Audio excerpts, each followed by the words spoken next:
News. Georgia announcing it will do a hand audit of the ballots cast in last week's election. Because we now have that verifiable paper ballot, for the first time in 18 years, we're going to have something to count instead of just pressing a button and getting the same answer. So we'll be counting every single piece of paper, every single ballot. It's Georgia's Secretary of State Brad Raffensperger. The process will take about a week to finish and could lead to a recount. President Trump currently trailing in what had become a GOP stronghold. In Michigan, a judge Wednesday hearing arguments for an audit of votes there. David Coleman of the Great Lakes Justice Center says it needs to be ordered before next Tuesday. The Board of Canvassers is supposed to either certify the election or not. And at that point in time, then the only possible remedy is a recount of the votes. But that's really kind of a meaningless gesture, because all of the votes and the ballots that we're challenging here that were done incorrectly or fraudulently are now mixed in with all the other votes. The Trump campaign says they have hundreds of allegations of voter irregularities in the state. President-elect Biden continuing to assemble his team, picking his chief of staff. Longtime aide Ron Klain will get the job. The 59-year-old Klain served in the late 80s as a top aide to Biden when Biden was chairman of the Senate Judiciary Committee, and he ran Biden's office when Biden first became vice president. The president-elect tweeting, Klain's deep, varied experience and capacity to work with people all across the political spectrum is precisely what I need in a White House chief of staff as we confront this moment of crisis and bring our country together again. Fox's Tom Rigotti. Tropical storm warnings are posted on both coasts of Florida. Tropical storm Eta inundating the west coast with driving rains. They're also fearing a storm surge. Eta has already killed one person in Florida. A man electrocuted in floodwaters inside his Bradenton Beach home. America is listening to Fox News. Half a day. This is Claire Manglona from Security Title with an important warning. Wire fraud is real, and home buyers and sellers are one of the biggest targets, even on Guam. When sending money by wire transfer, be sure to confirm the wire instructions by phone, not email. In this case, it's good to be suspicious and know who you're dealing with. Let the professionals at Security Title work with you to minimize loss due to wire fraud. We are here to help. Are you fed up with those long bank lines? Do you wish you had a bank who gave you faster service? Well, by enrolling in Bank Pacific's new mobile app, you don't even need to wait in line. But even if you do want to come down in person, we're more than happy to see your smiling face, as long as you have a mask. Because our service is so good, we don't believe in lines. Because for 66 years, we've been making sure you get the service you deserve. Because where others put branches, we place roots. And we're rooting for you. Member FDIC.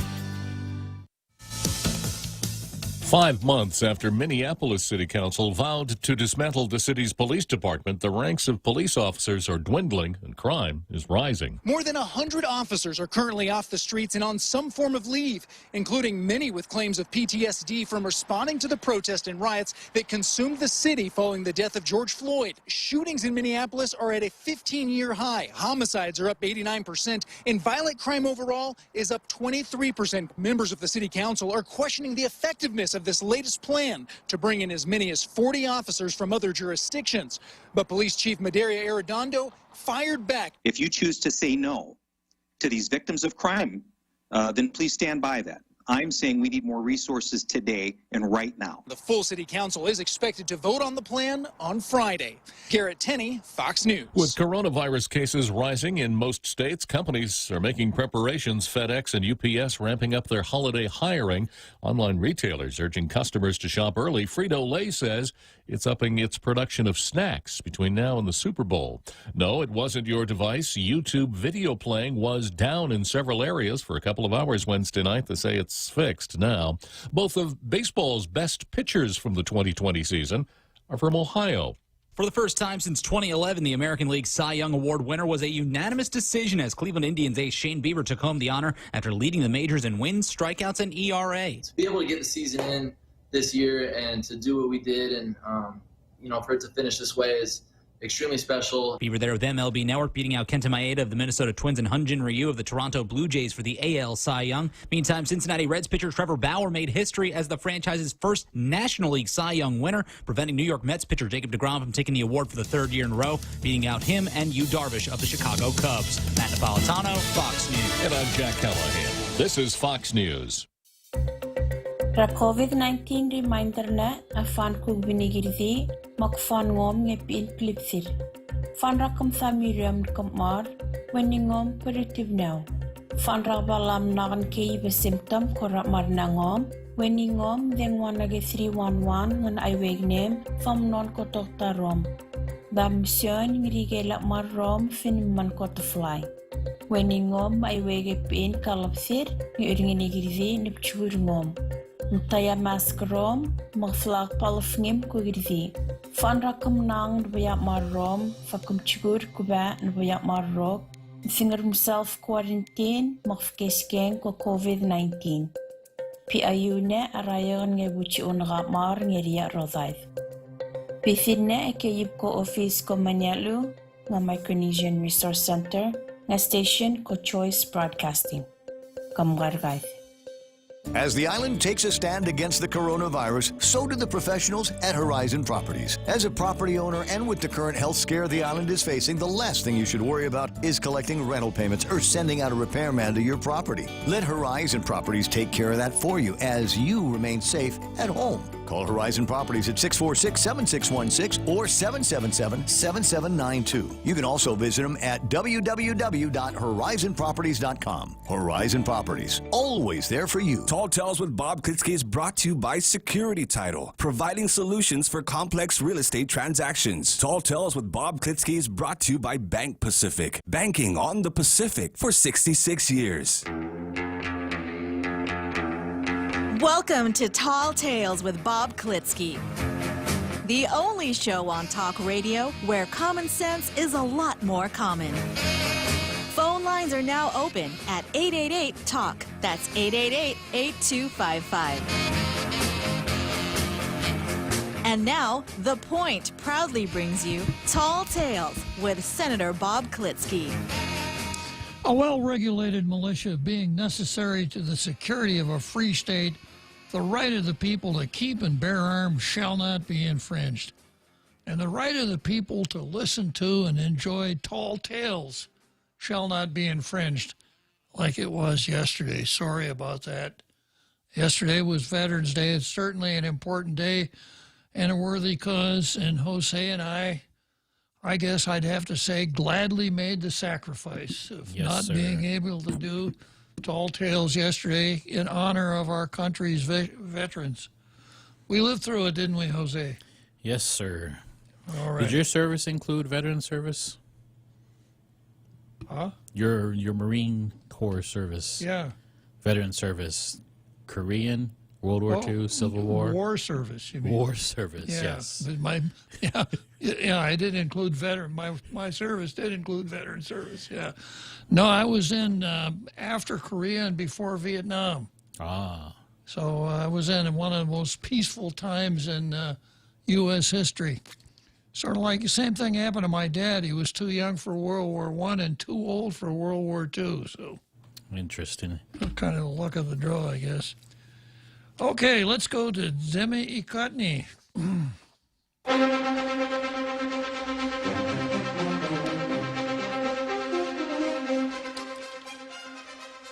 This is more propaganda from USA Today. This is Dwayne Wickham, a retired USA Today columnist. He's now dean of the School of Global Journalism and Communication at Morgan State University in Baltimore.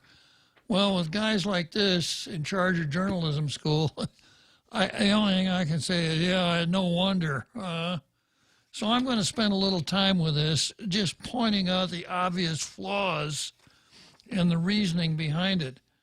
And it's called Harris is Main Event.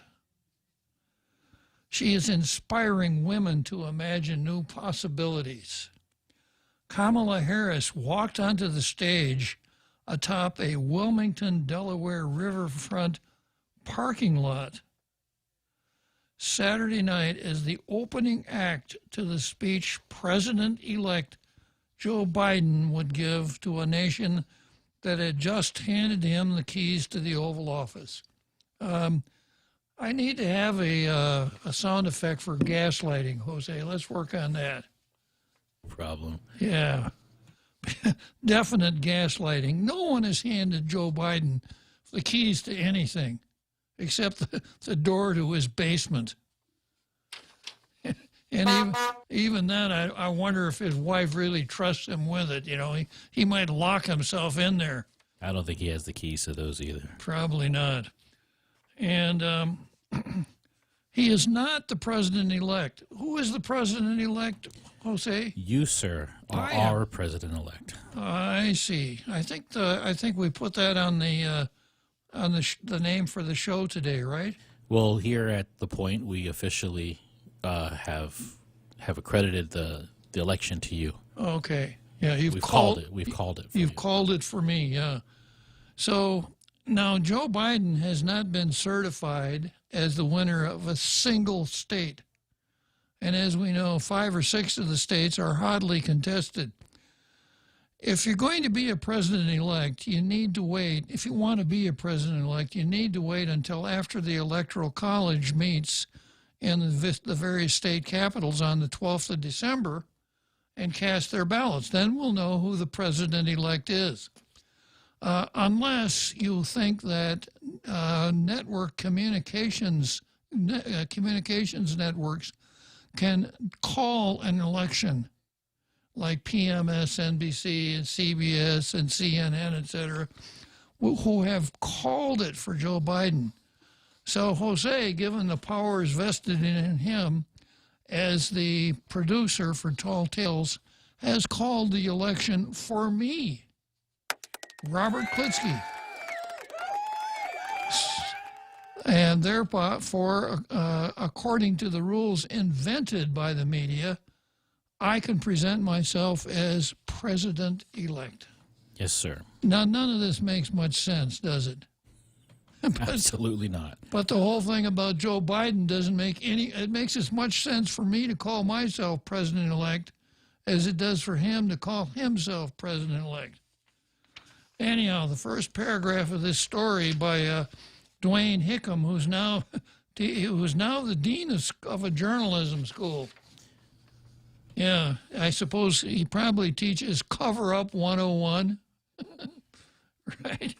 The original headline was Harris is President-elect 2024. Yeah, the Harris-Biden administration. Her, meaning Kamala's job, was to warm up hundreds of people assembled before her in socially distanced vehicles, of course. And the millions more who watched on television, but not to upstage Biden. Now, that'd be pretty hard. Be in the same room with him and to not where's Pee Wee Herman? Where's Pee Wee Herman now that we really need him? That would have been the ideal vice presidential candidate for Joe Biden, because he wouldn't have to worry about Pee Wee upstaging Joe Biden. Anybody else? Yeah. Her job was to warm up the hundreds of people before her, etc., but not to upstage Biden, whose masterful White House campaign. Did he run 2? The only one I'm aware of is the one where he hid out in the basement and let the networks and the media, the mainstream media, do all the heavy lifting and heavy covering up for him. This guy says a masterful campaign. His only textbook is a thesaurus. Yeah. Okay. And consigned President Donald Trump to the ignominy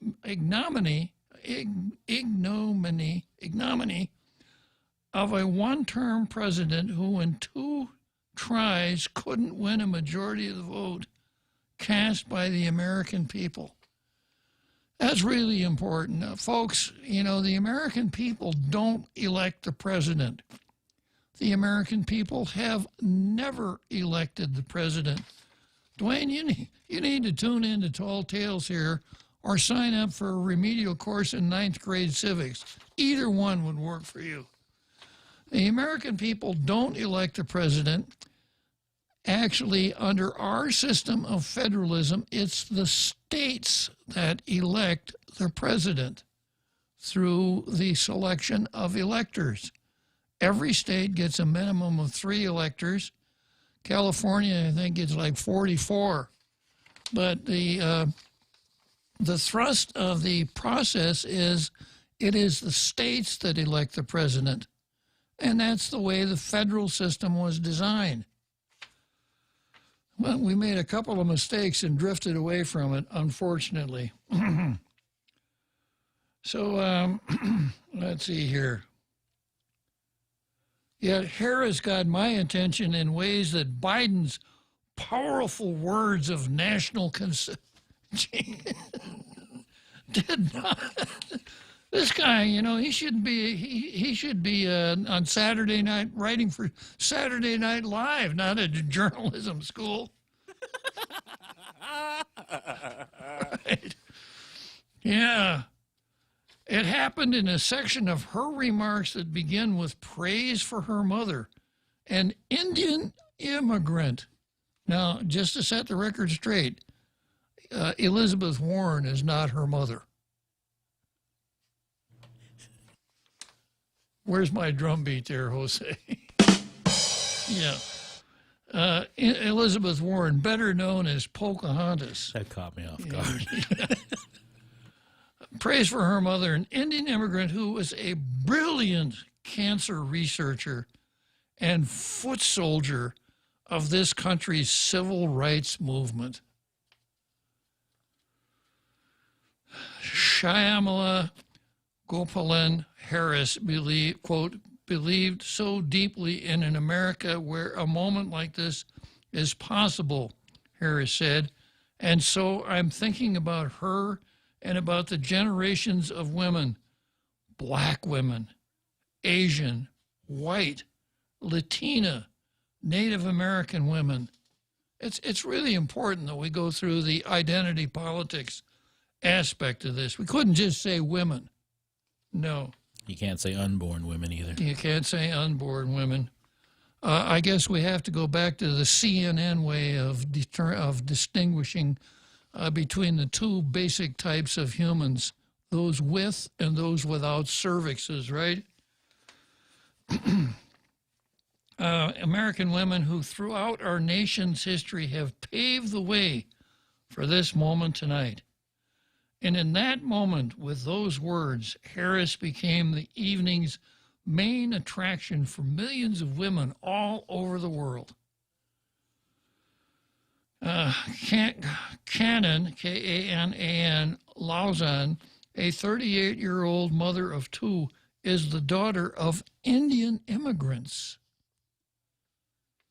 who came to the United States in 1979, shortly before Harris spoke, as you were 1970. Shortly before Harris spoke, Lauzon, a talent acquisition manager for a defense contractor, told me of the connection she feels to the vice president-elect. This is really very uplifting for me, Lauzon said. It shows that a woman of Asian descent has broken an important glass ceiling. Now, this lady is a talent acquisition manager for a defense contractor. You know, sounds to me like she did pretty well before Kamala came along. Rather than giving Kamala any credit at all, and I don't want to go back into the whole Willie Brown thing and how she got where she is, but rather than giving Kamala the credit, how about giving the country the credit?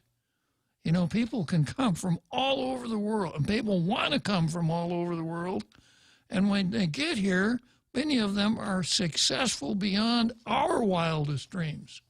Classic example, but that wouldn't be identity politics. Lauren isn't unmindful of Harris' public embrace of her African-American roots. Of course, she's not. She has no African-American roots. I can't go on with this anymore.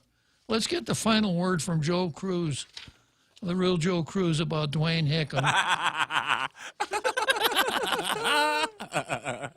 Yeah. African-American roots. Kamala doesn't have any African-American roots, and this is just left-wing tripe. Classic stuff for USA Today, and the Daily News keeps running it day after day after day. I suppose figuring it's more important for us to be exposed to this than real local editorials. Enough.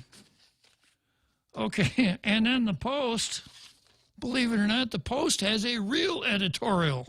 They got a blue star yesterday. I'm going to give you a tip. If you're going to be betting on blue stars today, yeah, put big money on the Post. And the title of this editorial is "A Mayor's Outburst Takes the Major Village's Maintenance Budget Hostage." At least one mayor threw what amounts to a tantrum in a meeting of the Mayor's Council on Guam on Tuesday and got away with it. Mauricio Mayor Ernest Chotgaloff wants his village of 1,850 residents to be allotted the same amount for maintenance and beautification as Dedido, a village of nearly $45,000. Now, I've got news coverage here from PNC that I'm going to stop, and I'm going to read the news coverage, and then I'll come back to the editorial. Mayors were at odds during this morning's Mayor's Council meeting over the appropriation for village street maintenance and beautification. At the center of the dispute was the per-village appropriation approved by the council, which standardized the amount each village would be receiving for street improvement, beautification, regardless of the size of the village population or the road mileage. During the heated discussion at the Mayor's Council meeting, Mauricio Mayor Ernest Chotgaloff and Mayor's Council President Melissa Savaras, the mayor of Dedido, the largest village, spoke about changes in the appropriation, warning that she and other biggest village on island will be challenged to fill in the funding gaps. We had a vote of 14 yes votes. Now, 14 yes votes, and there are 19 and 5, 24 mayors and vice mayors. So where were the rest of them? Too busy. Yeah, 14 votes and 2 who voted against it. So 16 out of 24. That's only 2/3. I was, of course, Dedido being the largest village. It didn't feel that the allotment was fair. It's very difficult to operate with funding in our community, Savaras said. She added, of course, there's a majority of smaller villages, but the 4 large villages felt the effect of any budget cut because of our population and the number of residents. So, of course, today, using the formulas that were presented by Mayor Chotgaloff, we looked at the numbers. The smaller villages, there are more of us, agree, accept the new numbers. The new allotment breakdown. According to Savaras, Dedido previously received 44,000 appropriations. They're now set at 12,885 in all districts. Savaras said she would have to think of other means to fill that gap. So what that story is about is the Mayor's Council had a meeting. The legislature cut the Mayor's Council appropriation for road maintenance and beautification, and which used to be apportioned according to the size of the village, where the larger villages got more money. But Chotgaloff said, no, that won't work. When there's a cut, we all have to get the same.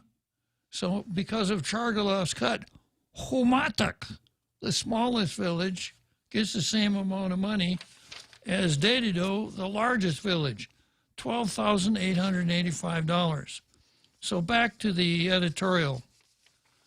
What Chotgaloff was asking for didn't make sense, and what made it even more baffling is that the majority of the mayors acquiesced. Not baffling to me. They all voted their pocketbook. Each village, regardless of population size, will now get about $12,885 in street maintenance and beautification funding after Tuesday's vote, and heated exchange. Unless the legislature and governor intervene, Guam's largest village will run out of money for grass cutting and village parks upkeep pretty soon, just a month into the fiscal year. The mayor for a village with a population that's so small, it's not enough to fill the University of Guam Fieldhouse, will hog some of the maintenance funding that Dedido, Tamuning, and Jigo, the three largest villages, direly need. I'm going to read that sentence. I like that sentence, yeah. The mayor of a village with a population that's so small, it's not enough to fill the University of Guam Fieldhouse, will hog some of the maintenance funding that Dedido, Tamuning, and Jigo, the three largest villages, direly need.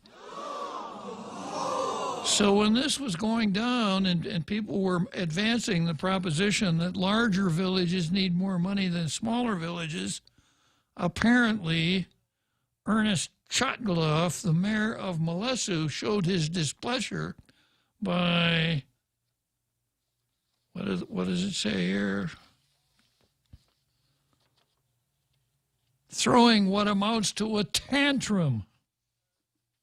And I guess it worked, because he carried the day. So if you're going to do anything with the mayor's council, here's a practice tip. If they don't seem to be going your way, throw a tantrum. That'll get them. That'll bring them over to your side. Yeah. The Molesu mayor's funding pot for maintenance and beautification was drastically cut because it's tied to the hotel occupancy tax. With tourism at a standstill, the funding source is running low. In October, mayors voted on how the limited funding would be divided among 19 villages. But Chotgaloff asked for a reconsideration. In the original funding distribution, Dedido, being the largest village, would have received $44,948, and Jigo would have gotten $42,861. Molesu would have received $7,572, and that would have been okay given the shortfall in funding. By a 14-2 vote of 14-2 on Tuesday, Chotgaloff succeeded in allotting all villages, regardless of population size, at least $12,885. In other words, $5,000 more dollars for his village. We question why the rest of the mayors, with the exception of Savaris and Hoffman, thought this was a good idea, and I just explained that. The mayors each get paid $75,000 in base annual salary and nearly $25,000 in benefits every year. And the public expects them to do things right. No, the public does not expect to do things right. If I am an example, I don't expect anything from the mayors. And we have said this before. Small villages can be combined and then placed under the leadership of fewer mayors. The consolidation can save money that can then be used for more beautification and other work in our island. I think this is a fine time to examine the whole idea of mayors and do some really deep thinking about it. You know, mayors have been there for a long time. They used to be village commissioners. And this goes all the way back to the Naval Administration, and it goes all the way back to the Spanish administration when they were called alcaldes mayor. They were supposed to be the governor general's man in each village, and that's how they were in the Naval Administration. So we just kept them on board. Okay, I got to take a short break. After the break, I'm going to come back to, is it just one? It's just Louis, not Louis? Too bad we don't have that. No, baby. Too bad we don't have that song, huh? Okay, so we'll come back to Louis right after the break.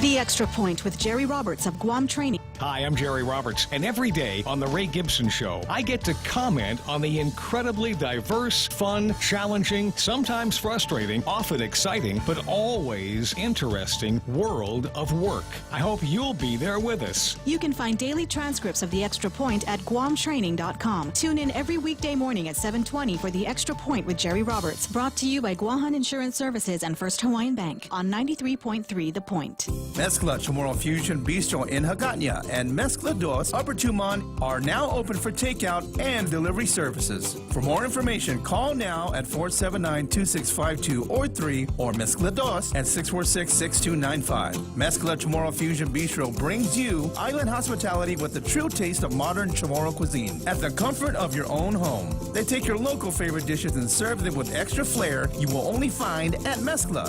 Mezcla, a true taste of Guam. Tall Tales with Bob Klitzkie is brought to you by Bank Pacific. Banking on the Pacific for 66 years. Welcome back.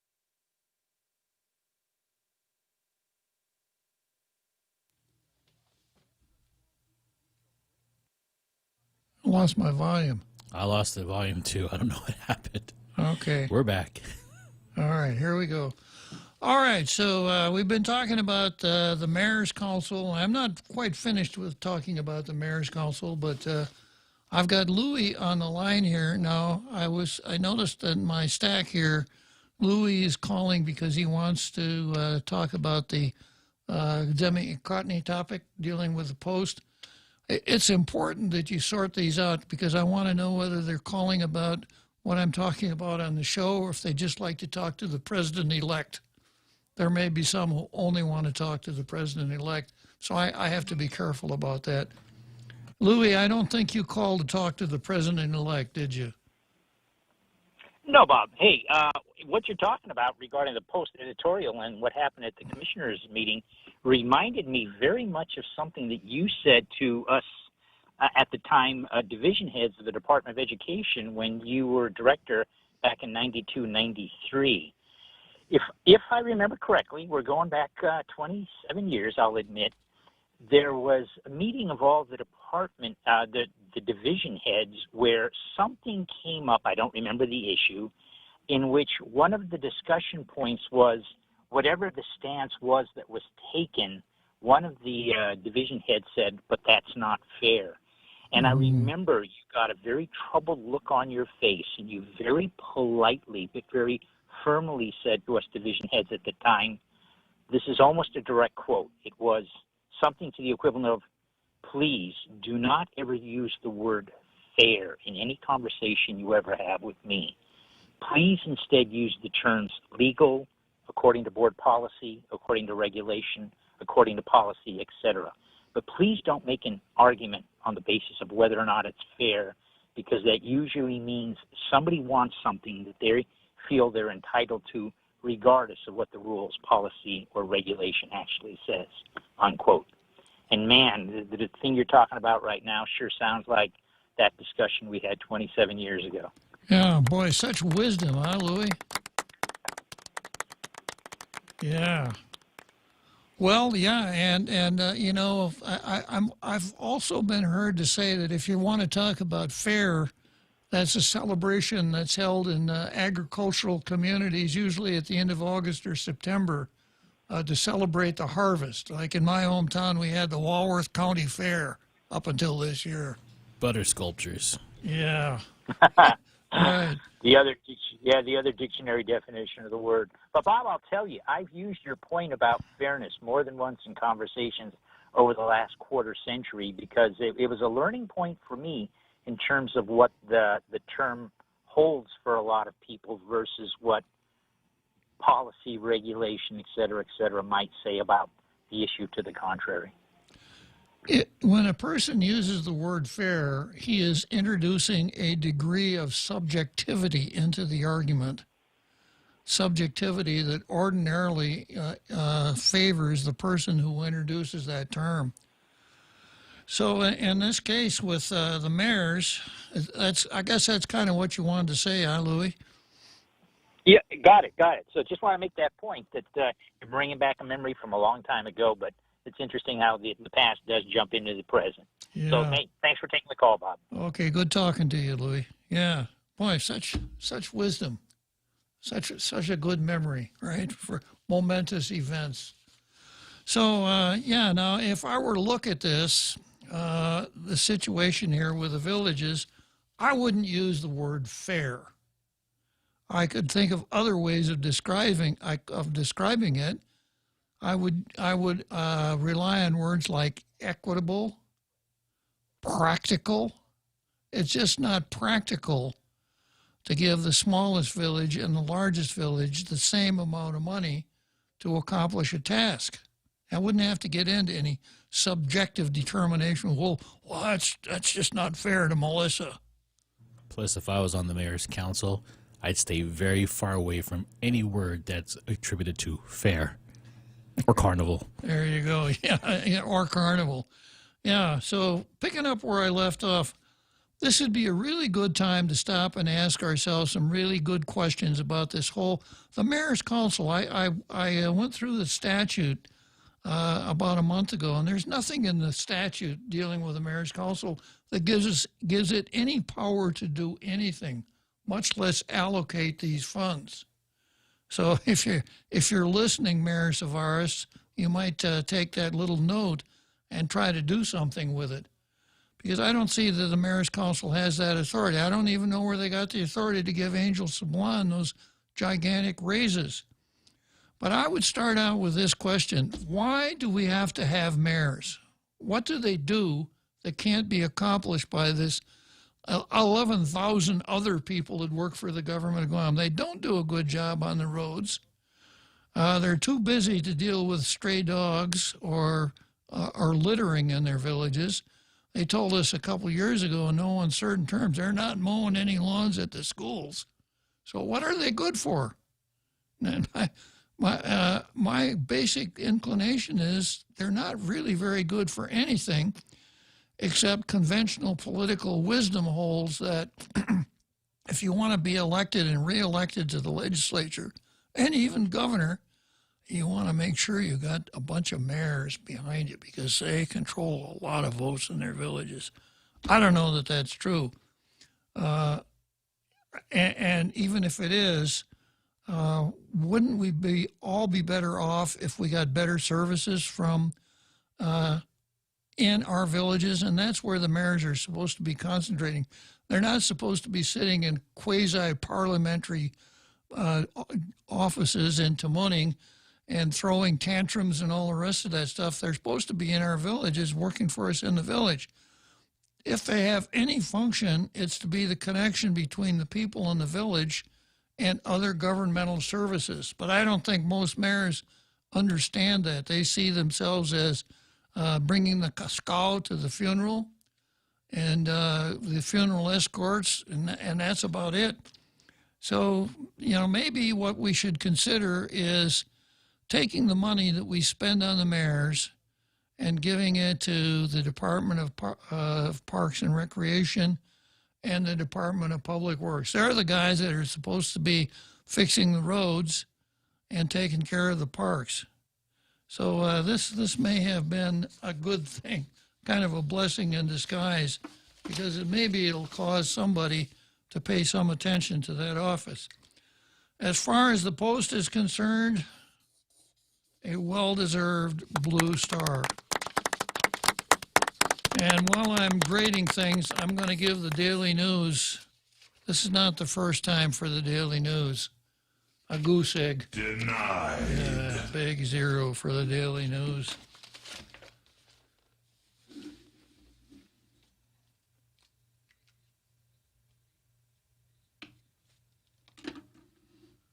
Okay, let's go to the card. And let's see what I have on the card for this afternoon. I've got Will Castro and Bavacqua. That's Michael Bavacqua, the famous columnist for the Pacific Daily News and employee of Kelly Marsh Titano. So it's Castro and Bavacqua versus Mike San Nicolas. I've got Bavacqua versus America. I've got Black Lives Matter versus Democrats, Black Lives Matter versus Biden, Kaepernick versus America, Black Lives Matter versus white coats. It's not a whole lot of local news today. So I'm going to be giving you more information about this phenomenon that has taken the country by storm and our island when we had white coats for Black Lives Matter. And then the last item that I'll probably get to on the card today or perhaps tomorrow, Japan courts versus the District Court of Guam. We may have stumbled across a new industry. I'll explain that later on. Okay, so starting out with Will Castro versus Michael San Nicolas. And here's a question to ponder. When is a Republican not a Republican? And even a rhino, right? A Republican is not a Republican when he endorses a Democrat. That's what I'm going to call, what lawyers call a bright line rule. That if you're a Republican, you don't cozy up to Democrats. And this is a story that ran in the Post. Castro lends support to Underwood in runoff election. Senator Will Castro has publicly stated he will vote for Robert Underwood in the runoff election for Guam delegate. Castro came in third place during the general election, receiving 21% of the votes in the race for Guam's lone delegate seat to the House. Incumbent Michael San Nicolas earned the most votes, 13,000, or 45.9% of the votes. Underwood received 9,300, or 32.87% of the votes. A runoff election is required when one candidate fails to receive 50% plus one vote needed for a victory. Now, I'm going to stop here for a second, and I've heard people say, you know, who does San Nicolas think he is?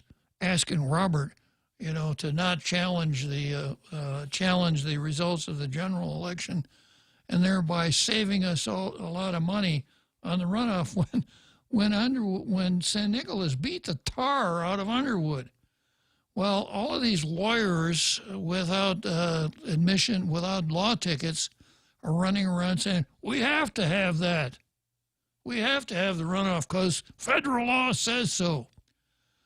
Well, I opined on that the other day, and the Organic Act does say that we have to elect someone by a majority. And it also says that if there's no majority at the end of the general election, there would be a runoff 15 days later. What? No one has examined the possibility that Underwood says, yeah, I don't want to be told that I lost twice, so I'm going to waive such rights as I have to that runoff election. I'm going to assign a battery of Philadelphia lawyers to put together a document that I can sign, and I'll submit it to the Election Commission and to the Speaker of the House. And the document would say something like, you know, it would recite the facts and then say that such rights as I may have to a runoff election under the Organic Act are hereby waived. And I hereby assert that such electoral approval that I've had should be applied to Michael San Nicolas. Now, who gets to decide whether or not Underwood can waive that right? Well, let's see, the Mayor's Council. No. Because if Ernest Chargaloff doesn't like the result, he'll throw a temper. No, it can't be the Mayor's Council. That can't work. Well, the Election Commission. Well, I don't know if the Election Commission has that authority either. So my analysis the last time we went through this was that the Congress of the House of the Representatives of the United States has the ability to judge the qualifications for its membership. So it seems to me the way it ought to go is that the Election Commission takes Underwood's waiver, puts it together in a packet, votes on it, votes to certify the election for San Nicolas, sends it off to the Speaker of the House of Representatives. And Michael San Nicolas presents himself at the House of Representatives on the 4th of January. And my curbstone opinion is, I don't think this has ever happened before, but my curbstone opinion is that San Nicolas would be seated because the alternative would be that Guam would go without a representative for 2 years. And that's probably not the result that anyone would want to have. So I can't tell you that that's the way it would go.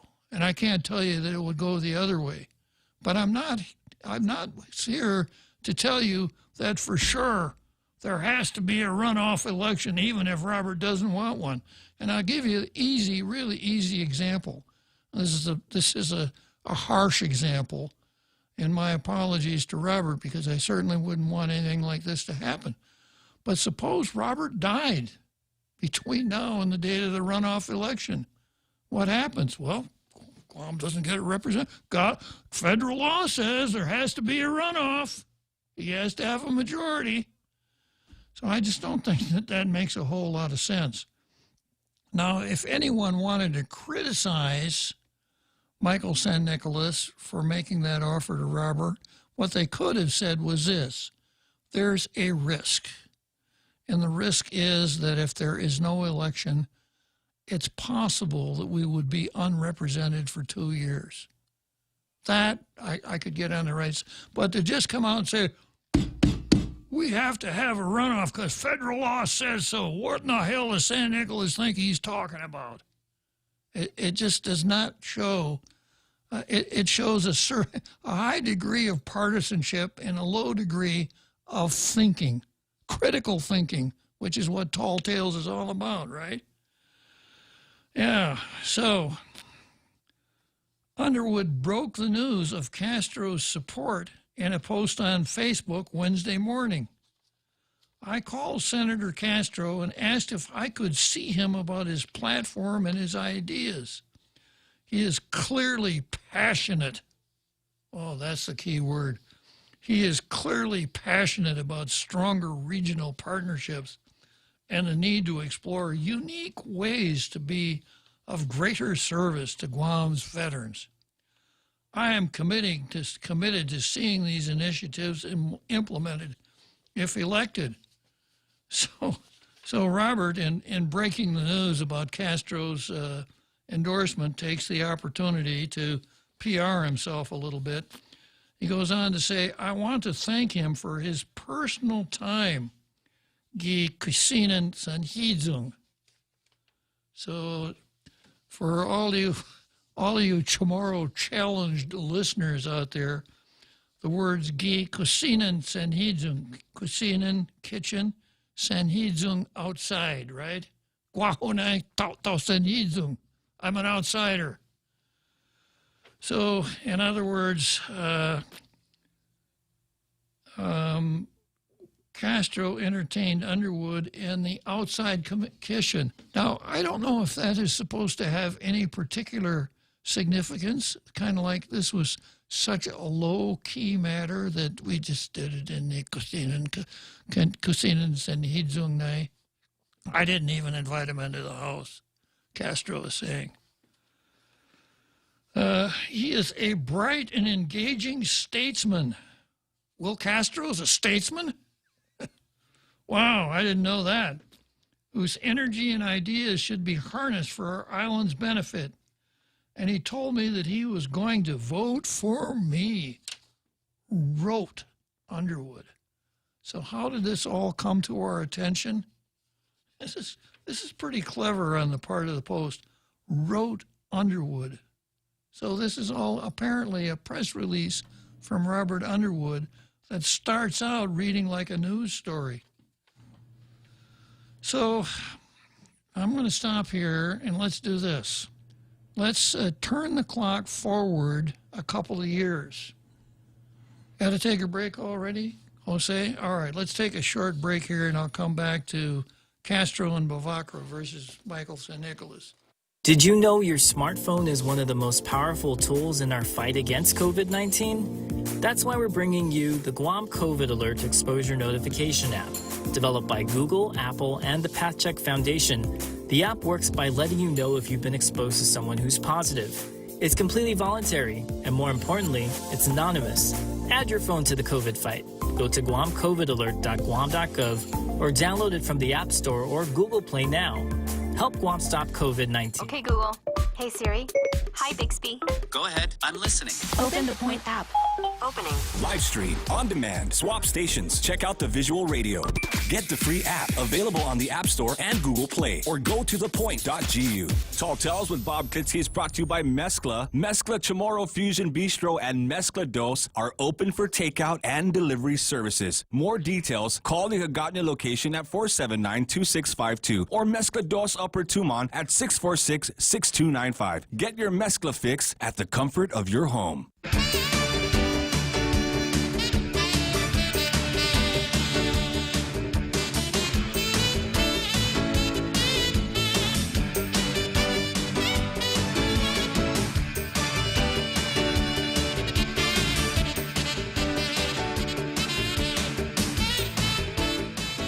Okay, so here we are. Let's see, I got somebody in the green, or I've got another Joe in the green room. I still have a lot to say about Will Castro and Michael Bavacqua versus Mike San Nicolas, but let me just check in with another Joe just for a moment. Good afternoon, another Joe. Hi, sorry, Uncle Bob. I didn't mean to interrupt your education session there. It just occurred to me that it's possible that the Underwood camp is attempting to bait the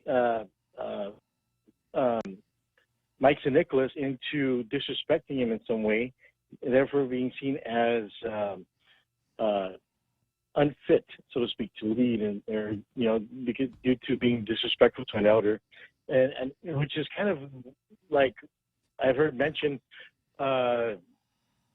It being criticized, criticism of Trump being that it doesn't play in, it did not play in Trump's favor to be critical of Joe Biden's age and his maybe a lack of attention span or low energy, so to speak. He couldn't treat Joe Biden the same way he treated say the fellow Republican candidates in 2016 election, because he would not be seen in a very good light. I don't know how much of an age difference there is between Biden and Trump, but it's just interesting perception. And I just thought I'd share that and see if it sounds in the right area regarding Underwood camp baiting Mike San Nicolas into being critical when seen as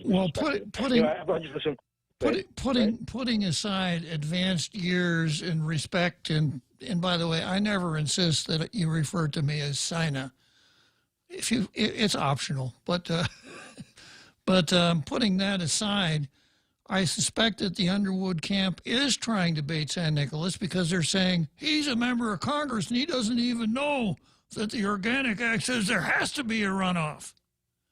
And that's why, I said, this is great. All of the lawyers, all of the lawyers on the island that never went to law school know that it's so clear cut. And silly me, just because I use a little critical thinking and explore it a little bit, don't come to that same conclusion. But I think that's what they're trying to hang on San Nicolas.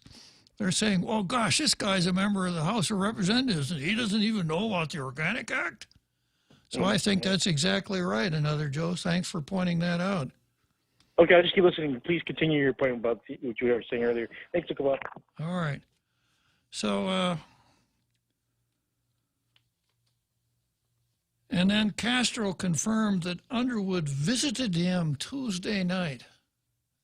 Just happened, We had and by the way, Yeah, when we took the break, I was going to turn the clock ahead a couple years ago, and a little critical thinking again here. Let's hypothesize that Robert wins the election, and let's say that he does not cover himself with glory to the point that Castro thinks I could run against him next time, and because of his poor performance, I could win.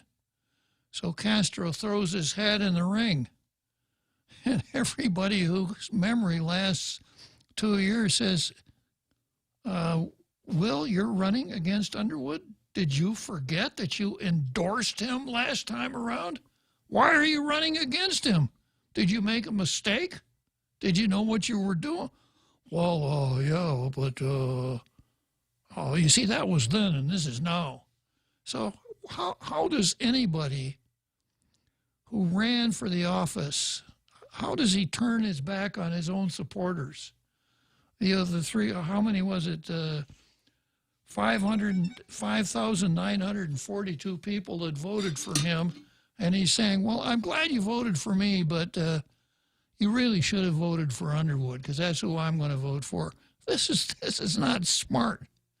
And it's not what I would like to see from Republicans. This is worse. This is Rhino plus. He almost is saying he's not going to run again. That's what I'm reading into. Well, he's kind of figured I'm not going to have much chance, so I might as well toss my chips in now. I might as well get on the good side of Robert, because maybe the next time I go to Washington, he'll invite me in for coffee, because that's about the only way I'm ever going to get into that office. Yeah. So, going on, based upon my personal relationship with him for over 2 decades, respect for his experience, and the high regard we had for each other during the campaign, I gave him my vote this runoff election. Well, why did you run against him? He's such a great guy. I am certain he will represent us well in the next congressional team in Washington. Now, this is the guy, you know, when I first heard that Will Castro was going to run for Washington rep, my first question was, oh, really? Which party? Because he was so close to the Democrats. Even as a senator, the story was that they kicked him out as minority leader because he was not leading the minority. And that's when he decided he'd run for Washington rep. In a comment sent to the Daily Post, Castro, a Republican, said the decision to support one Democrat over another is nonpartisan.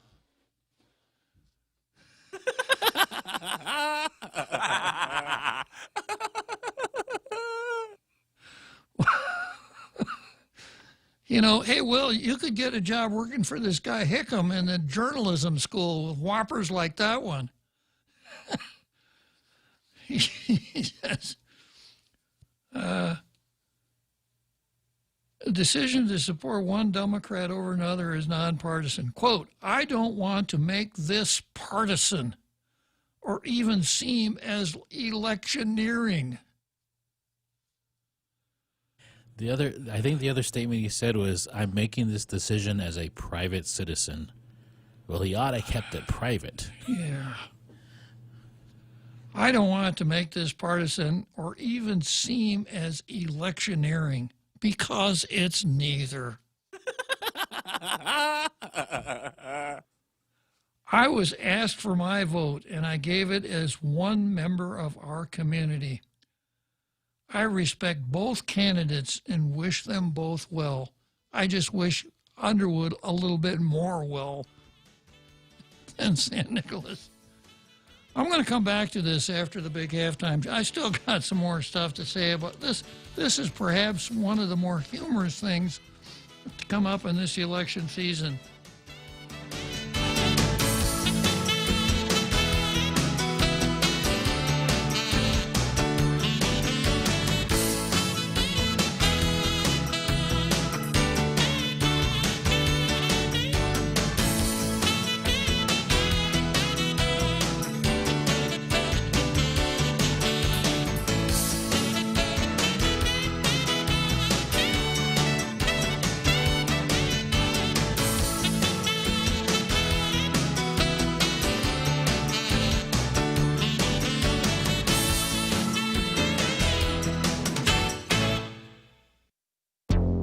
The Point is KUSG, Hagåtña, Guam, 93.3 FM and 104.3 HD3. Here come the lockdowns. I'm Jack Callahan, Fox News. As the number of coronavirus cases rise, governors of two of the most populous states imposing new restrictions. Starting this Friday night, a 10 p.m. curfew will be in effect for every bar, restaurant, gym, and liquor store in the state of New York.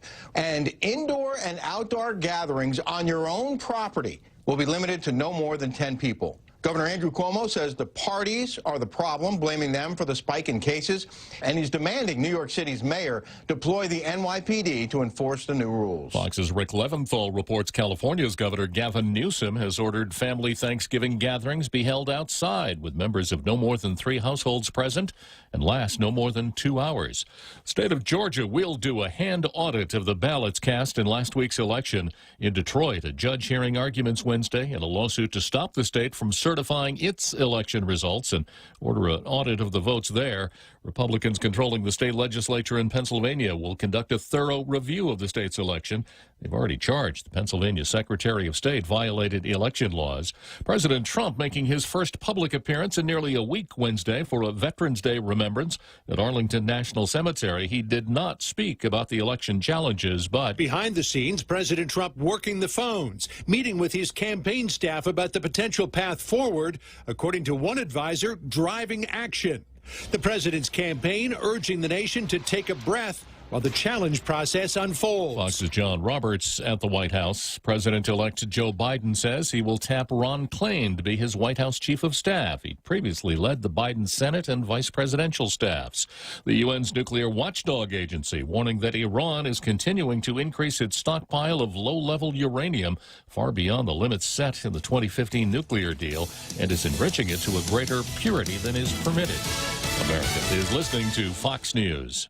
5, 4, 3, 2, 1, launch! That's just what we did with our new state-of-the-art mobile banking app as we celebrate 66 years of serving our island communities. It's loaded with a ton of new user-friendly features, including remote deposit capture. It's another way of saying you don't have to come to the bank to go to the bank. And if you want to come to the bank, we're happy to see your smiling face as long as you wear a mask. And we don't have long lines. Bank Pacific, brothers but branches, we place roots, and we're rooting for you.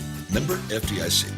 Half a day. This is Claire Manglona from Security Title with an important warning. Wire fraud is real, and home buyers and sellers are one of the biggest targets, even on Guam.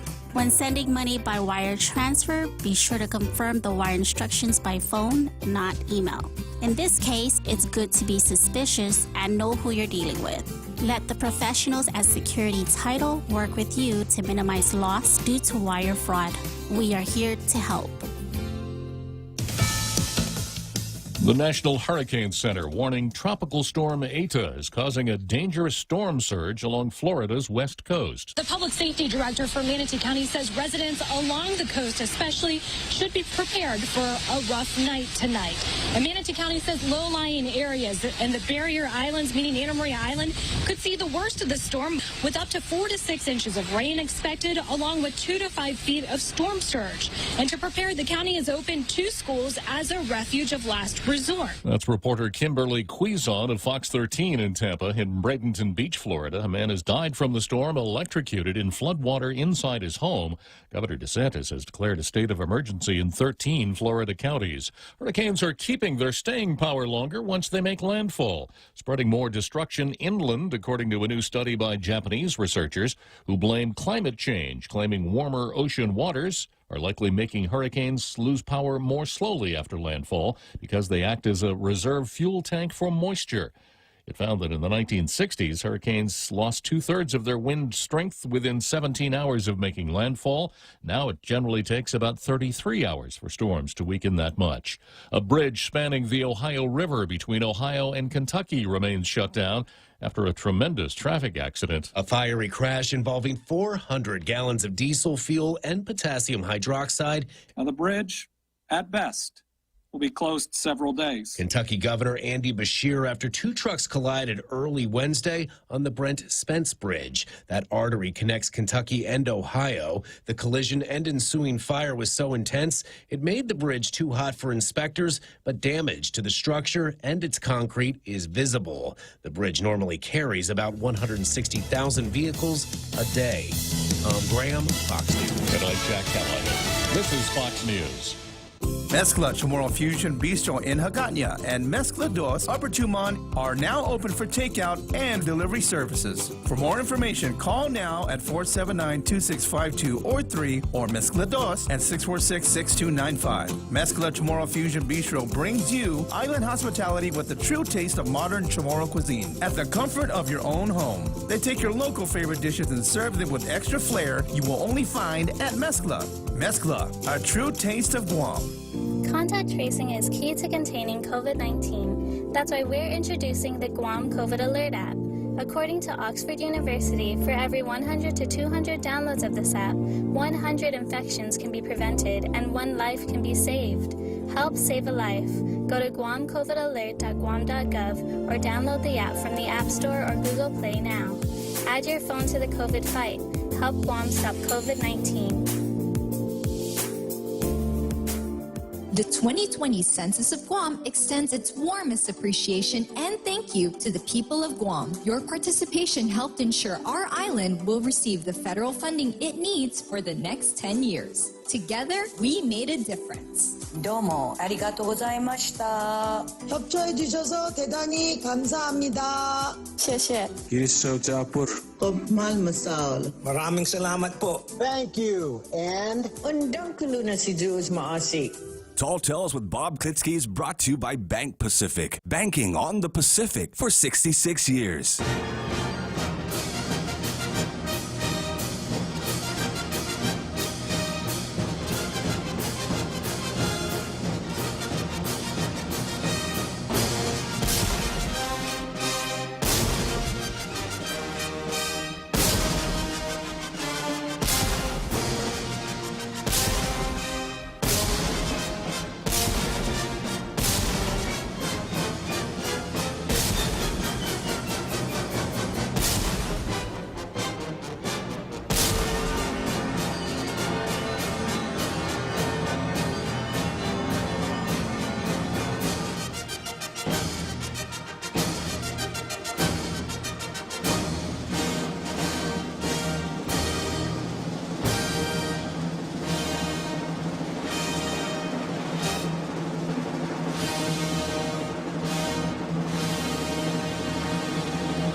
Okay, another big halftime show here on Tall Tales. That cannon fire at the end is always so inspiring.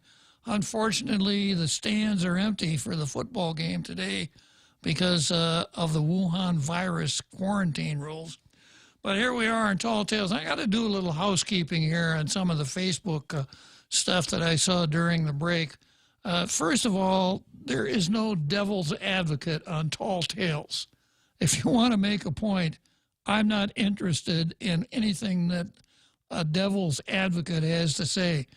The devil is a big enough problem as it is without me giving him any airtime at all. The second thing I want to say is that a argumentum et tu quoque is actually sort of a logical fallacy, and it really doesn't add much of anything to the conversation if what we're interested in is critical thinking. And of course, that's what we do here on Tall Tales. So, you know, if you say that the Republicans did this and then the response is, yeah, but 2 years ago the Democrats